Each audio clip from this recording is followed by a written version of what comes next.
ಧರ್ಮಸ್ಥಳ ಪಾಂಗಳದ ಸೌಜನ್ಯ ಹೋರಾಟ ಬೆಂಗಳೂರು ಮಂಗಳೂರು ಮಾತ್ರ ಸೀಮಿತವಾಗಿದ್ದು ಈಗ ಉತ್ತರ ಕರ್ನಾಟಕದ ಅನೇಕ ಜಿಲ್ಲೆಗಳಿಗೂ ಕೂಡ ವಿಸ್ತರಿಸಿದೆ. ಉತ್ತರ ಕರ್ನಾಟಕಕ್ಕೂ ಕೂಡ ವಿಸ್ತರಿಸಿದ ಸೌಜನ್ಯ ಪರ ಹೋರಾಟ.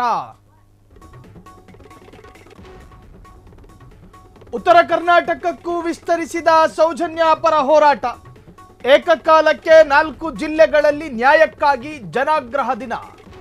ಕಲಬುರಗಿ, ಬೀದರ್, ಯಾದಗಿರಿ, ವಿಜಯಪುರದಲ್ಲೂ ಕೂಡ ಪ್ರೊಟೆಸ್ಟ್. ಅಕ್ಟೋಬರ್ 9ನೇ ತಾರೀಕಿನಂದು ಸೌಜನ್ಯ ಪರ ಬೃಹತ್ ಪ್ರತಿಭಟನೆಗೆ ಪ್ಲಾನ್. 6 ಬೇಡಿಕೆ ಈಡೇರಿಸುವಂತೆ ಆಗ್ರಹಿಸಿ ಪ್ರತಿಭಟನೆಗೆ ಪ್ರಯತ್ನ. ಬೇಡಿಕೆ 1, ಸೌಜನ್ಯ ಪ್ರಕರಣದ ನೈಜ ಆರೋಪಿಗಳನ್ನು ಬಂಧನ ಮಾಡಿ. ಧರ್ಮಸ್ಥಳದ ಎಲ್ಲ ಅಸಹಜ ಸಾವುಗಳ ತನಿಖೆ ನಡೆಸಿ. ಬೇಡಿಕೆ 2. ಬೇಡಿಕೆ 3, SIT ತನಿಖೆ ಸರಿಯಾದ ದಿಕ್ಕಿನಲ್ಲಿ ಸಾಗಲಿ, ಷಡ್ಯಂತ್ರಕ್ಕೊಳಗಾಗೋದು ಬೇಡ. ಈ 3 ಬೇಡಿಕೆ ಸೇರಿದಂತೆ ಒಟ್ಟು 6 ಬೇಡಿಕೆಗಳ ಈಡೇರಿಕೆಗೆ ಒತ್ತಾಯಗಳು ಅವತ್ತಿನ ದಿನ ವ್ಯಕ್ತವಾಗ್ತವೆ. ಡಿಸಿಗಳ ಮೂಲಕ ಸರ್ಕಾರಕ್ಕೆ ಮನವಿ ಪತ್ರ ಸಲ್ಲಿಸಲು ಪ್ಲಾನ್ ಮಾಡಿಕೊಳ್ಳಲಾಗಿದೆ. ಧರ್ಮಸ್ಥಳ ದೌರ್ಜನ್ಯ ವಿರೋಧಿ ಸಮಿತಿಯಿಂದ ಕಾರ್ಯಕ್ರಮ ಆಯೋಜನೆ. ಸೌಜನ್ಯ ಪರ ಹೋರಾಟಗಾರರು ಪಾಲ್ಗೊಳ್ಳುವಂತೆ ಗಿರೀಶ್ ಮಟ್ಟಣ್ಣರಿಂದ ಕರೆ. ಅನೇಕ ಸಮಾನ ಮನಸ್ಕ ಸಂಘಟನೆಯ ನಾಯಕರು ಸೇರುವ ಸಾಧ್ಯತೆಗಳಿದೆ. ಹೊಸ ದಾಳ ಉರುಳಿಸಿದ್ರ ಸೌಜನ್ಯ ಪರ ಹೋರಾಟಗಾರರು. ಉತ್ತರ ಕರ್ನಾಟಕಕ್ಕೂ ಕೂಡ ವಿಸ್ತರಿಸಿದ ಸೌಜನ್ಯ ಹೋರಾಟ. ಕಲಬುರಗಿ, ಯಾದಗಿರಿ, ಬೀದರ್, ರಾಯಚೂರು ಈ ಭಾಗದಲ್ಲಿ ಏಕಕಾಲಕ್ಕೆ 4 ಜಿಲ್ಲೆಗಳಲ್ಲಿ ಜಿಲ್ಲಾಧಿಕಾರಿಗೆ ಮನವಿ ಮಾಡುವ ಸಾಧ್ಯತೆಗಳಿದ್ದಾವೆ. ಅಕ್ಟೋಬರ್ 9ನೇ ತಾರೀಕಿನಂದು ಸೌಜನ್ಯ ಪರ ಬೃಹತ್ ಪ್ರತಿಭಟನೆಗೆ ಈಗಾಗಲೇ ತಯಾರಿ ಮಾಡಿಕೊಳ್ಳಲಾಗಿದೆ. ನ್ಯಾಯಕ್ಕಾಗಿ ಜನಾಗ್ರಹ. ಸೊ ಈ ತರಹದ್ದೊಂದು ಪ್ರಯತ್ನ ಸೌಜನ್ಯ ಪರ ಹೋರಾಟಗಾರರಿಂದ ನಡೀತಾ ಇದೆ. ಏಕಕಾಲಕ್ಕೆ 4 ಜಿಲ್ಲೆಗಳಲ್ಲಿ ಜಿಲ್ಲಾಧಿಕಾರಿಗಳಿಗೆ ಮನವಿ ಮಾಡೋದು. ನೋಡಿ, ಈ ಮನವಿಗಳು ಮಾಡುವುದರ ಮುಖಾಂತರವಾಗಿ ಸೌಜನ್ಯ ಪ್ರಕರಣ ಜೀವಂತವಾಗಿರಿಸೋದಕ್ಕೆ ಸಾಧ್ಯ ಇದೆಯಾ? ದೂರದ ಕಲಬುರಗಿ, ದೂರದ ಯಾದಗಿರಿ, ದೂರದ ವಿಜಯಪುರ, ದೂರದ ಕಲಬುರಗಿಯಲ್ಲಿ ಮನವಿ ಮಾಡಿಕೊಂಡ ಮಾತ್ರಕ್ಕೆ ಧರ್ಮಸ್ಥಳದಲ್ಲಿ ಸೌಜನ್ಯ ಪರ ತನಿಖೆಗಳು ಆಗ್ತವ?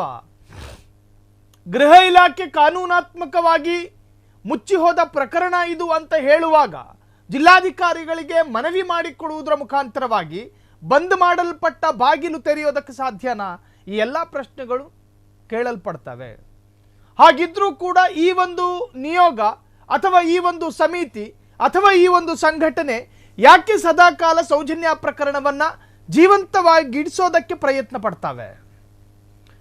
ಸೌಜನ್ಯ ಪರ ಹೋರಾಟಗಾರರು ಸದಾ ಚರ್ಚೆಯಲ್ಲಿ ಇರಬೇಕು ಅನ್ನೋ ಕಾರಣಕ್ಕೋ, ಅಥವಾ ಹೇಗಾದ್ರೂ ಮಾಡಿ ಸರ್ಕಾರಕ್ಕೆ ಒತ್ತಡ ತಂದು ಕಾನೂನಿನಲ್ಲಿ ಮಾರ್ಗಗಳಿದ್ದರೆ ಆ ಮಾರ್ಗಗಳ ಮುಖಾಂತರವಾಗಿ ಸೌಜನ್ಯ ಇನ್ವೆಸ್ಟಿಗೇಷನ್ ಮತ್ತೆ ರೀಓಪನ್ ಆಗಲಿ ಅನ್ನೋ ಕಾರಣಕ್ಕ ಅನೇಕ ಪರವಿರೋಧ ಚರ್ಚೆಗಳು ವ್ಯಕ್ತವಾಗ್ತವೆ.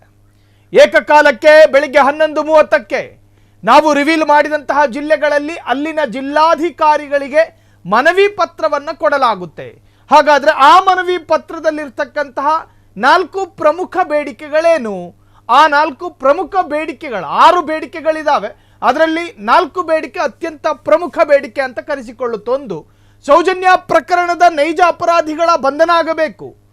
2ನೇದು, ಧರ್ಮಸ್ಥಳದ ಎಲ್ಲ ಅಸಹಜ ಸಾವುಗಳ ತನಿಖೆಯಾಗಬೇಕು. ಅಸಹಜ ಸಾವು ಅಂದ್ರೇನು?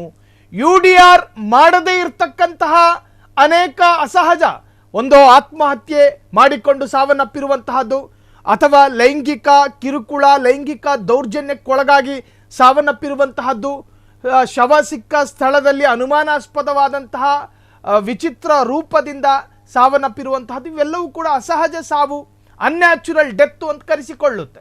ಸೊ ಹಿಂಗಿದ್ದಾಗ ಆ ತರಹದ ಅಸಹಜ ಸಾವುಗಳನ್ನು ಇನ್ವೆಸ್ಟಿಗೇಟ್ ಮಾಡುವಂತಹ ರೀತಿ ರಿವಾಜುಗಳಿದ್ದಾವೆ. 1, UDR ಆಗಬೇಕು. UDR ಅಂತ ಹೇಳಿದ್ರೆ ಅಸಹಜ ಸಾವಿನ ವರದಿ ತನಿಖಾ ಪುಸ್ತಕದಲ್ಲಿ ಉಲ್ಲೇಖ ಆಗಿರಬೇಕು.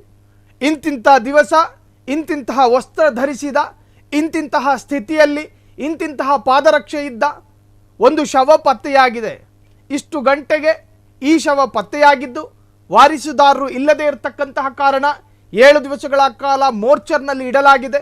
ವಾರಿಸುದಾರರು ಬರದೇ ಇದ್ದ ಕಾರಣ ಆ ಶವವನ್ನು ಪೊಲೀಸರು ತಹಶೀಲ್ದಾರ್ ಸಮ್ಮುಖದಲ್ಲಿ ಹೂಳಲಾಗಿದೆ.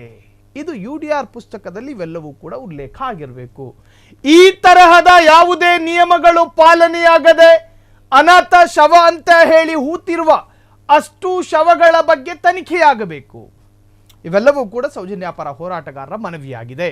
ಸೊ 6 ಬೇಡಿಕೆ ಈಡೇರಿಸುವಂತೆ ಆಗ್ರಹಿಸಿ ಪ್ರತಿಭಟನೆಗೆ ಪ್ಲಾನ್ ಅನ್ನು ಮಾಡಿಕೊಳ್ಳಲಾಗಿದ್ದು, ಈಗ ಅದರ ಧರ್ಮಸ್ಥಳ ದೌರ್ಜನ್ಯ ವಿರೋಧಿ ಸಮಿತಿ ಈ ಎಲ್ಲ ತಯಾರಿಯನ್ನು ಮಾಡಿಕೊಳ್ತಾ ಇದೆ.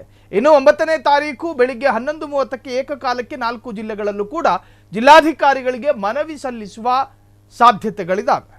ಕ್ಷಣ ಕ್ಷಣದ ಸುದ್ದಿಗಳಿಗಾಗಿ ಫ್ರೀಡಂ ಟಿವಿ ಸಬ್ಸ್ಕ್ರೈಬ್ ಮಾಡಿ, ಲೈಕ್ ಮಾಡಿ ಹಾಗೂ ಫಾಲೋ ಮಾಡಿ. ಹೊಸ ಸುದ್ದಿಗಳ ನೋಟಿಫಿಕೇಶನ್ಗಾಗಿ ಬೆಲ್ ಐಕಾನ್ ಮೇಲೆ ಕ್ಲಿಕ್ ಮಾಡಿ.